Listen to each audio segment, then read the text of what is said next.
या रही सरकार से समस्याओं की बात, और वास्तव में चाहे केंद्र से लेकर राज्य सरकार तक हर बार सिर्फ ट्रांसपोर्टरों को परेशान किया जाता है।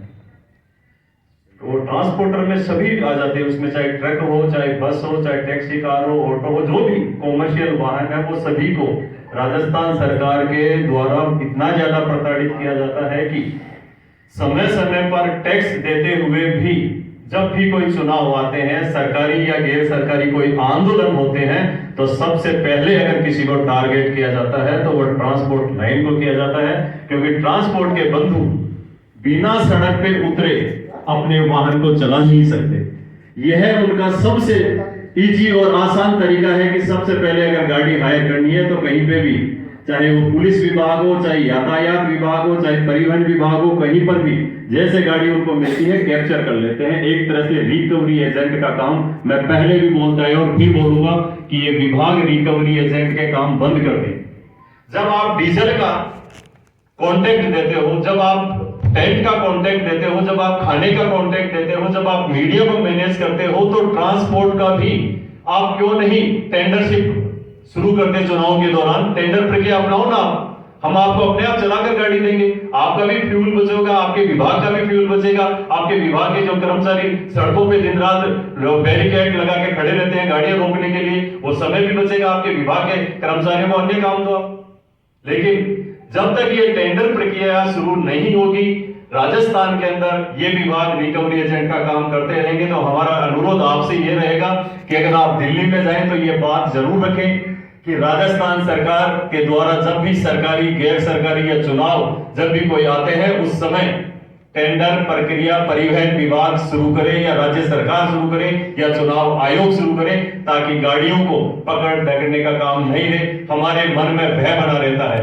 और सबसे बड़ी बात, आज गाड़ियां 70-70, 80-80 लाख रुपए की गाड़ियां, 1 करोड़ रुपए की गाड़ियां ये लोग रोड के ऊपर चला रहे हैं। आप उन गाड़ियों को 15 से 20 दिन या 1 महीने पहले तक रोक के खड़ी कर लेते हो और उनको उससे राजस्थान के जो बस ऑपरेटर्स हैं वो जुड़े हैं, किस तरीके की मांगे हैं, कैसे उनको पूरा किया जाएगा? बीओसीआई के जो राष्ट्रीय उपाध्यक्ष हैं वो भी यहाँ पर आएंगे। अगर हम आपसे जानना चाहें क्या ऐसी डिमांड है जो पूरी नहीं हो पा रही है और आगे किस तरीके से पूरा किया जाएगा? इनकी जो टैक्स को रिलेटेड काफ़ी सारी इनकी समस्याएं हैं, तो समस्याएं ये बताएंगे आपको, ज़्यादा साहू जी अच्छी तरह से बता पाएंगे। और इनकी जो भी समस्याएं रहेंगी और उन समस्याओं के निवारण होने तक बोकी इनके साथ देगा, और इनके संघर्ष में जब तक इनको राहत नहीं मिलती है तब तक बोकी इनके साथ जुड़ा रहेगा। तो काफ़ी सारी जो समस्याएं हैं वो साहू जी आपको ज़्यादा अच्छी तरीके से बता पाएंगे। जी, राजस्थान सरकार के परिवहन विभाग की जो कमियां हैं और जो खामियां हैं और उनकी लापरवाही है, उसको देखते हुए अन्य राज्यों ने जो किया है, जो ये नहीं कर पा रहे हैं।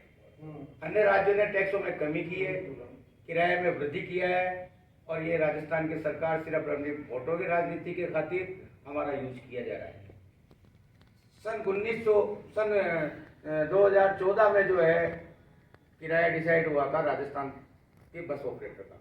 हमारे बसों का किराया राजस्थान सरकार डिसाइड करती है, तय करती है। 2014 में 52 रुपये लीटर डीजल था, 35,000 रुपये का मात्र जो है बीमा होता था, और मुश्किल से 2,000 या 2,500 रुपये प्रति महीना हमारा टैक्स हुआ करता था। आज बढ़कर के 12,000, 15,000, 17,000 और 40,000 तक हमारा टैक्स चला गया है। बीमा 80,000, 75,000 के करीब चला गया है। डीजल 90 रुपये, 91 रुपये लीटर यहाँ हो रहा है। मांगे तो कभी समय से चली आ रही है, अब क्या आंदोलन को तेज करेंगे, कैसे करेंगे? अब ये सब चीजें जो है इनकी कई बार मांगे करी, तो इन्होंने जो है हमें कहा साहब बजट में करेंगे, बजट निकल गया, बजट में हमें कुछ नहीं दिया, बल्कि बस ऑपरेटरों को ऊपर जो है एक ब्याज का जो है डबल ब्याज लगा दिया। अब और जोर शोर से मांगे उठाओगे?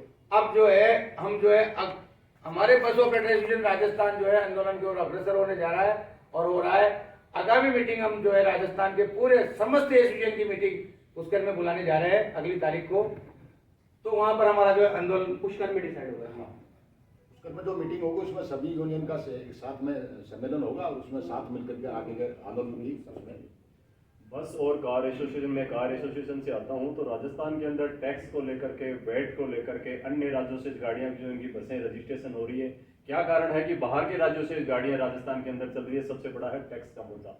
यहाँ पर 40,000 से लेकर 5-5 लाख रुपए तक का टैक्स लिया जाता है कि अन्य राज्यों के अंदर सिर्फ 1200 से 1500 या 1800 रुपए के अंदर मंथली टैक्स लिया जा रहा है। तो राज्य सरकार ये समझ क्यों नहीं पा रही है? आज आसपास के अगर राज्यों को हम देखते हैं तो वेट डीजल के ऊपर अगर सबसे ज्यादा है तो राजस्थान सरकार के अंदर है। आज अगर प्राइवेट वाहनों के फिटनेस सेंटर की बात करते हैं तो सबसे ज्यादा फिटनेस सेंटर है तो राजस्थान के अंदर है। इन्हीं विभिन्न मुद्दों को लेकर के आज ये बोकी के साथ में हुआ है। टैक्स एक बड़ी समस्या होता है। देखिए, राजस्थान के अंदर 30,000 bus operator, 5 lakh car operator और पूरे भारत के अंदर जो बोकी नेतृत्व कर रहा है वो 33 करोड़ लोगों को नियमित रूप से परिवहन में सेवाएं दे रहा है। ऐसे 33 करोड़ लोगों का प्रतिनिधित्व करने वाले बोकी और राजस्थान की हमारे जो एसोसिएशन है उनका आपस में सामंजस्य बैठा, हम एक मंच पे बैठे हैं। केंद्र सरकार की जो नीति है वो राजस्थान सरकार को भी अपनानी पड़ेगी। डबल इंजन की सरकार है और आने वाले समय में पूरे देश के अंदर हम एक साथ होकर के बोकी के नेतृत्व में सभी यूनियन काम करेंगे। जी बिल्कुल, केंद्र की नीतियां राज्य में भी लागू होनी चाहिए, आप क्या कहेंगे? राजस्थान सरकार परिवहन विभाग के माध्यम से प्राइवेट निजी बस ऑपरेटरों का निरंतर शोषण करती आई है। हमारी जो संस्था है वो 1 वर्ष से निरंतर हमारी समस्याओं के समाधान के लिए सरकार से निरंतर आग्रह कर रही है।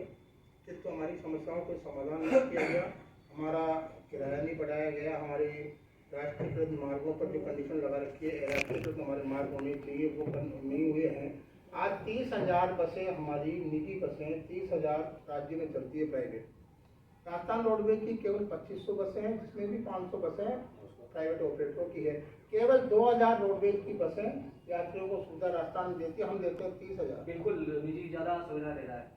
पब्लिक ट्रांसपोर्ट को जो समाप्त करने की नीति राजस्थान सरकार ने अपनाई है उसके खिलाफ आंदोलन करेंगे। पब्लिक ट्रांसपोर्ट सबसे ज्यादा जरूरी होता है। बिना पब्लिक ट्रांसपोर्ट के कोई भी देश या स्टेट प्रोग्रेस नहीं कर सकता। लेकिन राजस्थान सरकार चाहती है कि विदेशी कंपनियां आके यहाँ पर व्यापार करें और यहाँ पर मैक्सिमम बेरोजगारी बढ़े। इसीलिए पब्लिक ट्रांसपोर्ट को खत्म करने के लिए अनाप शनाप टैक्स और अनाप शनाप डीजल के वेट में वृद्धि की हुई है।